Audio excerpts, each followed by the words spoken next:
कांटे का मुकाबला मुतवक्के है दोनों कैंडिडेट्स में। एग्जिट पोल्स की बात की, कुछ सर्वेस की बात की, लेकिन आज हम देख रहे हैं कि बाकायदा क्लीन स्वीप दिखाई दे रहा है। डोनाल्ड ट्रंप हमें लीड करते हुए दिखाई दे रहे हैं। What's your take on it?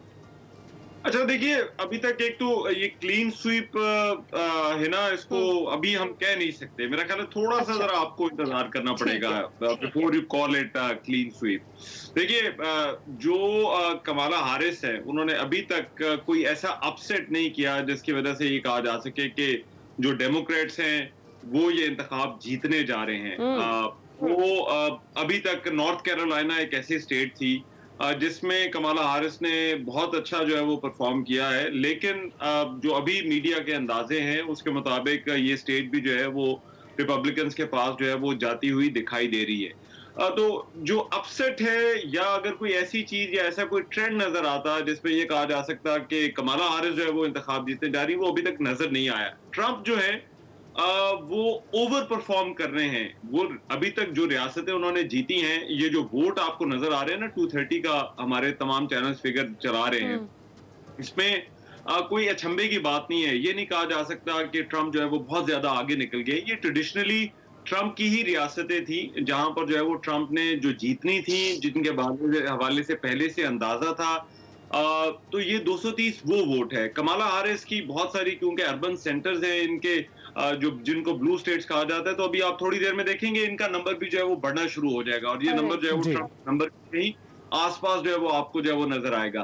तो जो ट्रंप है वो वोटर्स में ओवर परफॉर्म कर रहे हैं बिल्कुल। और कमाला हारिस जो है वो एक तरह से अंडर परफॉर्म कर रही हैं। तो ये एक वाज़ेह फर्क है जिसकी वजह से ये ट्रेंड जो है वो ये अंदाजा लगा रहे हैं कि ये रेस जो है वो बहुत क्लोज कॉल हो जाएगी और ट्रंप को फिर उन 7 रियासतों में से कोई एक आधी रियासत वो जीतेंगे और फिर ये गेम जो है वो कमाला हारिस के लिए खत्म हो जाएगी। बिल्कुल। एक छोटी सी बस मैं चीज जी, ऐड जी। कर दूं उसमें, इसमें कहा यह जाता है कि एक ऊपर नॉर्थ ईस्ट की जो रियासतें हैं वहां पर एक ब्लू वॉल होती है। तो उन अच्छा। ब्लू वॉल में कहीं भी अगर डेंट पड़ गया तो आप समझें कि ये कमाला हारिस के लिए ये जो इंतखाबी दौड़ है ये खत्म हो जाएगी। ओके। बिल्कुल। अच्छा, तो बिलाल, आप भी ये सोचते हैं, रहमान जैसे कह रहे हैं कि डोनाल्ड ट्रंप जो है वो ओवर परफॉर्म कर रहे हैं, क्योंकि हमने देखा उनकी पॉलिसीज कुछ ऐसी थी जिसमें क्लियरली वो वाइट जो उनके हिमायती थे उनको टारगेट करते रहे हैं, जो माइनॉरिटीज हैं उनको निशाना बनाते रहे हैं। अब शायद उस तरह से नहीं जिस तरह से पहले इलेक्शन में, लेकिन अब मोहतात तरीके से निशाना बनाते रहे। और हम देखते हैं कि वो अपना जो एक खास वोट बैंक था, उनका खास हिमायती थे, तो उनको ही टारगेट करके अपनी स्पीचेस करते रहे हैं, उनको ही मुखातिब करते रहे हैं। तो आपको लगता है ये उनकी स्ट्रेटजी कारगर साबित हुई है या उन्होंने ओवर परफॉर्म किया है?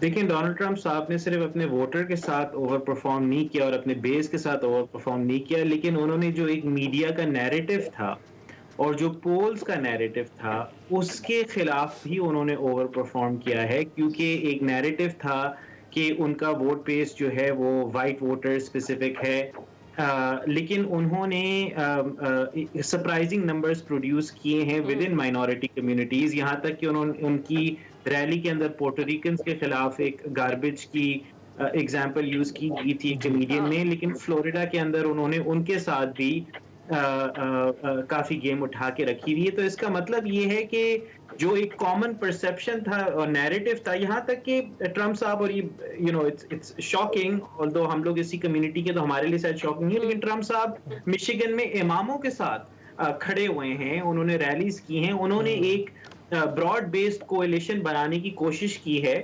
और उन्होंने मैसेजिंग अपनी डिफरेंट लोगों के साथ डिफरेंट तरीके से रखने की कोशिश की है। तो ये इस हद तक जो है डोनाल्ड ट्रंप जो है वो काफी हद तक सक्सेसफुल होते हुए दिख रहे हैं। और अब जो पोलस्टर्स हैं, जो मेन स्ट्रीम मीडिया है, इसको भी देखना पड़ेगा कि किस तरीके से वो भी एक एको चेम्बर में ऑपरेट कर रहा था और क्यों नहीं ये दूसरी बार है कि डोनाल्ड ट्रंप ने एक्सपेक्टेशंस जो हैं वो डिफाई की हैं और इसके ऊपर जो है वो काफी सोचना पड़ेगा सही कि है। ये क्यों बार बार हो रहा है। ठीक है जी। अच्छा डॉक्टर साहब, जिस तरीके से भी हम बात कर रहे थे, इससे पिछले घंटे में हमारे मेहमानों के साथ हम बात कर रहे थे, इकॉनमी किसी भी स्टेट के लिए बड़ा इंपॉर्टेंट फैक्टर होता है जब इस तरह से इंतखाबात करीब आते हैं। तो किसी हद तक हमने देखा कि बाइडेन दौर में जो इन्फ्लेशन थी या जो हालात वहाँ की इकॉनमी के हुए, उसके बाद फिर डोनाल्ड ट्रंप को लोगों ने बहुत याद किया। डोनाल्ड ट्रंप, अगर हम बात करें जब कोविड का टाइम था, उस वक्त किस तरीके से हेल्प की गई लोगों की, किस तरीके से इकोनॉमी को स्टेबल रखा गया या चलाया गया, उसका भी कोई एज मिला है डोनाल्ड ट्रंप को? जिस तरीके से अभी रहमान ने कहा कि it's too early to say that कि क्लीन स्वीप हुआ, लेकिन स्टिल डोनाल्ड ट्रंप लीड करते हुए दिखाई दे रहे हैं हमें।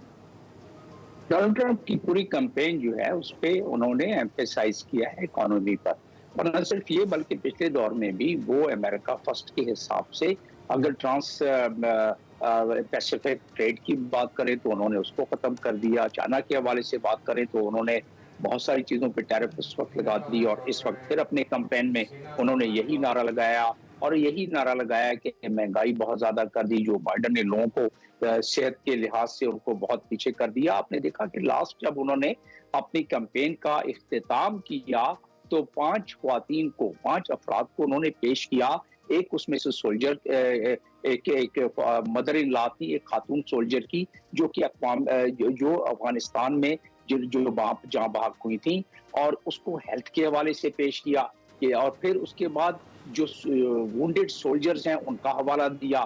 तो इसी तरह हेल्थ के बारे में कि वो 6 महीना इंतजार कर रहे हैं और वो हमारे हीरोज हैं सोल्जर्स, और उनकी इस दौर में जो बाइडेन में तो हेल्थ को उन्होंने टारगेट किया, इकोनॉमी के टारगेट किया कि आपके चूल्हे नहीं जल रहे हैं, आप गैस नहीं डलवा सकते हैं, और मैं आऊंगा तो इकोनॉमी को बहुत इंप्रूव कर दूंगा। तो जो परसेप्शन डेवलप हुआ है, इकोनॉमिस्ट इसके बारे में कुछ और बात करते हैं, लेकिन जो परसेप्शन डेवलप हुआ है वो यही कि डोनाल्ड ट्रंप आएंगे तो महंगाई और बाकी चीजें, उसके बहुत सारे मामले हैं महंगाई के। अगर आप कंपैरेटिव करें नॉर्थ अमेरिका में कनाडा से कंपेयर करें तो 19-20 का ही फर्क है, लेकिन बहरहाल उसको कैपिटलाइज किया है।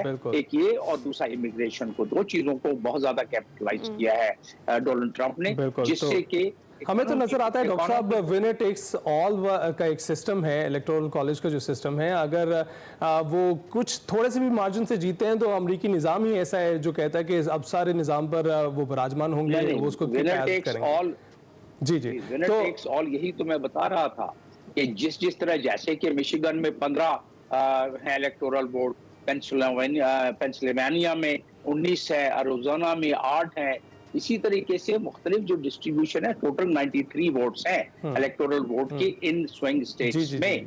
तो ये स्विंग स्टेट्स की जो डेमोग्राफी और जो डिजाइनिंग हुई है कॉन्स्टिट्यूशन में इस तरह है कि अगर कोई शख्स 2 लाख, जैसे कराची में एक कैंडिडेट 3 लाख वोट लेता है और वही वैसे ही MNA बलूचिस्तान से 10,000 वोट में हो जाता है, तो ये इस किस्म की वहां भी मामला है कि विनर टेक्स ऑल की आपने बात की ना, तो वो मैं अपने नाज़रीन के लिए बिल्कुल मैं रोशनी डालना चाहता हूँ, और कि विनर टेक्स ऑल का जो छोटे जहां की आबादी कम है वहां आप देखें कि डिस्ट्रीब्यूशन जिस हिसाब से की गई है तो उसमें वो बैलेंसिंग फैक्ट आ जाता है। एक इसीलिए तो पिछली दफा आपने देखा जी, उसी वजह से शायद इलेक्टोरल वोट डॉक्टर साहब वायोमिंग में 3 है और फ्लोरिडा में हम देखते हैं कि 54 हमें दिखाई देते हैं, तो ये डिस्ट्रीब्यूशन तो वाकई अवेलेबल है। रहमान, आप बताइएगा, जिस तरह डॉक्टर साहब बात कर रहे हैं, पॉलिसीज की बात कर रहे हैं, मईशत की बात की हिना ने भी, लेकिन हम देखते हैं कि कुछ और अहम जो कैटेगरीज थी जिसमें परफॉर्म करना बाकी था, उसमें सबसे ज्यादा डोनाल्ड ट्रंप को हिमायत इस वजह से मिली कि शायद पूरा एक सेंटीमेंट मौजूद है अमेरिका में, और वो मुद्दा है इमिग्रेशन का, हेल्थ केयर का, और इसके साथ जो जंगें इस वक्त पूरी दुनिया में जारी हैं उनका। तो उस पर आपको क्या लगता है कि डोनाल्ड ट्रंप का स्टांस कामला से बेहतर था, या कामला थोड़े मॉडरेशन के साथ फिर से वापस आने की कोशिश कर रही थी? और जिस तरह उन्होंने गजा जंग के बारे में कहा कि वो जंगबंदी करवाने की पूरी कोशिश करेंगी, और इमिग्रेशन के बारे में हमने देखा कि डोनाल्ड ट्रंप ने अपना जो है पहले वॉल खड़ी करने की बात की थी, लेकिन इस बार उन्होंने कैंपेन में उसका जिक्र उस तरह से नहीं किया जिस तरह से वो पुरजोर तरीके से करते आए हैं। अली, इसमें 2-3 बातें बड़ी आम है। एक तो ये कि जो ट्रंप का स्टाइल है कि वो कोई भी बात कह जाते हैं और किसी भी तरह की बात हो वो बात कर जाते हैं। वो जो है वो उनको जो है वो सपोर्ट करता है, वो अमेरिकन माइंडसेट जो है वो, और आम जो वोटर है वो ट्रेडिशनल अमेरिकी सियासत से इस वक्त बड़ा बेजार नजर आता है। कमाला हारिस का मिसाल के तौर पर गजा के